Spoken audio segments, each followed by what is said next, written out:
ఇంకా విచారణలో తేలాల్సి ఉంది.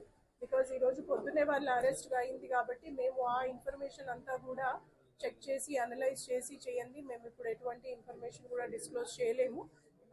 కానీ డెఫినెట్లీ ఇన్ జనరల్ ఆ టెండెన్సీ ఉంది కాబట్టి యువతకి, ఎస్పెషల్లీ ఈ ఏరియాలో ఉన్న యువతకి అప్పీల్లో భాగంగా చెప్పడం జరుగుతుంది. ఈ కేసులో స్పెసిఫిక్గా ఎవరైనా వాడారా, దానివల్ల ఏమన్నా అట్రాక్ట్ అయ్యారా అనేది ఇప్పటివరకు అయితే ఇక్కడ కూడా తేలలేదు. బట్ అట్లాంటి పాత్ర ఏదన్నా ఉన్నా డెఫినెట్లీ విచారణలో నిరూపించడం జరుగుతుంది. పీడీ యాక్ట్లో కూడా జైల్లో ఉండి రావడం జరిగింది.